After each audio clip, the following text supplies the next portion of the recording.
Hello friends, কেমন আছো তোমরা সবাই? আশা করি সবাই খুব ভালো আছো আর আমিও ভালো আছি। এই যে বিকেল হতে না হতে আমাদের এদিকে টুকটুক করে বৃষ্টি পড়া শুরু হয়েছে। আর যেই না বৃষ্টি পড়েছে অমনি মুখরোচক কিছু খেতে ইচ্ছে তো করে। তো কী করব ভেবে পাচ্ছিলাম না, তাই দেখলাম ফ্রিজে একটা রুটি ছিল। ওই পাউরুটিটা বের করে স্লাইস করে কেটে নিলাম। আর এদিকে 3টে ডিম দিয়েছি আর 1 চামচ কর্নফ্লাওয়ার দিয়েছি, দিয়ে ওটাকে একটু ভালো করে গুলে নিচ্ছি। মানে সময়ও হাতে কম ছিল, তাড়াতাড়ি খাবার করে বাবুকে পড়তে বসাবো, তাই ভাবলাম তো এটাই বানিয়ে নিই। আর তাই তোমাদের সঙ্গে রেসিপিটা শেয়ার করতে চলে এলাম।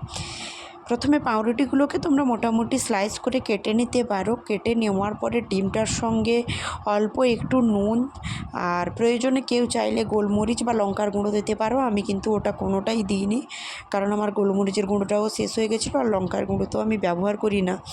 আমি শুধু ডিম আর কর্নফ্লাওয়ার আর একটু লবণ দিয়ে গুলে নিয়েছিলাম। গুলে নেওয়ার পরে এদিকে কিন্তু আমি প্যানটাকে একটু প্রিহিট করে নিয়েছিলাম। প্রিহিট করে নিয়ে আবার কিন্তু প্যানে অল্প পরিমাণ তেল ছড়িয়ে দিলাম। আর এটা না সত্যি খুব অল্প পরিমাণেই তেল ব্যবহার করা হয়, মানে খুব অল্প পরিমাণ তেলটাও লাগে আর খুব তাড়াতাড়িও হয়, খেতেও বেশ সুস্বাদু হয়। তাই ছেলের আবদারে আজকে এটাই বানিয়ে ফেলছি। এদিকে বৃষ্টি হচ্ছে, তোমাদের দাদাভাই বলছে কিছু একটু স্পাইসি খাবার হলেও ভালো হয় চায়ের সঙ্গে। দিয়েই শুরু করলাম রান্নাঘরে এসে কাজকর্ম।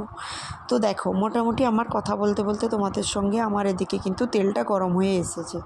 আর এবার কিন্তু আমি ডিম আর কর্নফ্লাওয়ারের যে ব্যাটারটা তৈরি করেছিলাম তার মধ্যে কিন্তু স্লাইস করে কেটে রাখা রুটিগুলোকে কিন্তু ডুবাবো আর তেলের মধ্যে ছাড়বো।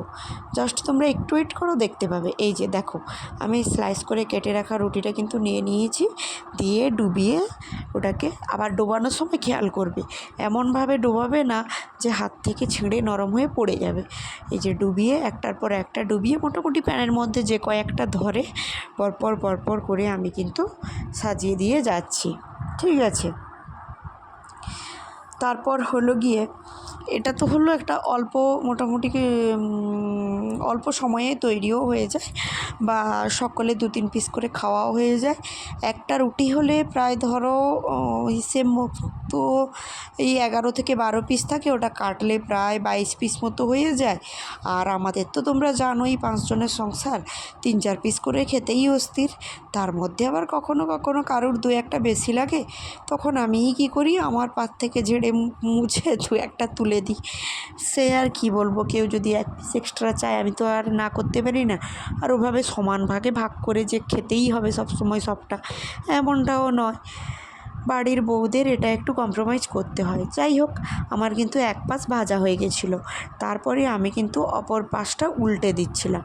আর এটাকে না ধীরে সুস্থে উল্টাতে হয়, নইলে একটুখানি এপাশ ওপাশ হলে চিটিয়ে বসে থাকে। আর একটু উল্টে দিলে তাপটা হালকা একটু তাপ লেগে গেলে দেখবে কি সুন্দর রুটিটা চারদিকে ঘুরতে থাকছে। আর কেন বলো তো, ডিম তো একটা মানে ডিমটা আছে তো ওই জন্য আর কি চিটালু ভাবটা থাকে না। তারপর হচ্ছে মোটামুটি এপাশ ওপাশ উল্টে, আর যদি তোমরা কেউ বেশি তেল খেতে চাও তাহলে আর একটু তেল দিতে পারো। আর আমি যেটা দিলাম ওটা কিন্তু একদম রিফাইন্ড অয়েল, বাট আমি মানে দিন কয়েক আগে একটু পকোড়ি ভেজেছিলাম, আর সেই পকোড়ি ভাজার যে এক্সেস তেলটা ছিল ওটা পেঁয়াজ তেল ছিল। আর আমি সাধারণত পেঁয়াজ তেল অন্য কোনো তেলের সঙ্গে মেশাই না, আলাদা একটা কৌটায় করে তুলে রাখি। আবার কোনো কিছু আমিষ কিছু করলে তার সঙ্গে লাগিয়ে দিতে এখানে যখন আমি ডিমের একটা রেসিপি করছিলাম সেই জন্য আমি লাগিয়ে দিলাম। মোটামুটি তোমাদের সঙ্গে কথা বলতে বলতে আমার ফ্রেঞ্চ টোস্টগুলো কিন্তু লাল করে ভাজা হয়ে গেল। আর আমি ভেজে নেওয়ার পরে ওগুলো তো আবার এমনি বাবুরা খাবেন না, বিশেষ করে তোমাদের দাদাভাই আর আমার ছেলে, ওদের স্যালাড চাই, সস চাই। তো যখন স্যালাড সস বানাবো তো সবাইকে একটু একটু দেবো, এই জন্য বেশি করে একটু শসা, গাজর, পেঁয়াজ এগুলো একটু কেটে নিচ্ছিলাম। এগুলো কেটে কিন্তু আমি কিন্তু একটু স্যালাড বানাচ্ছিলাম। ওই স্যালাডটা দিয়ে সত্যিই খেতে ভালো লাগে, মানে ওরা যে শুধু বলেছে বলে বানাচ্ছি এমন না, আমারও ভীষণ পছন্দ। তো চটপট করে কেটে নিয়ে একটু বিট লবণ ওর সঙ্গে মাখিয়ে নিলাম।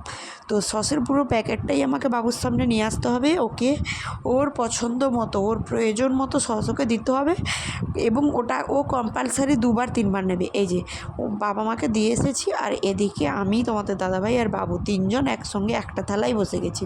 আর যে কোনো খাবার হলে না এভাবে তোমাদের দাদাভাই আমাকে খাইয়ে দেয় প্রথম। মনটা। আর আমিও ওকে একটু খাইয়ে দিই, যেহেতু আমি কিছু করলে মানে সবার আগে আমার বর খেয়ে ভালো বলবে, তবে না আমার শান্তি। আর ও না যা মানে যে খেতে যত খারাপই হোক, ও বলবে খুব ভালো, খুব টেস্টি, খুব সুন্দর বানিয়েছো, মন ভরে গেল এরকম। এই যে আমাদের ফ্যামিলি, বাবা মা ছেলে 3 জন বসে খাচ্ছি। তো আজকের ব্লগটা এই পর্যন্ত। রেসিপিটা কেমন লাগলো অবশ্যই কমেন্ট করে জানিও। টাটা।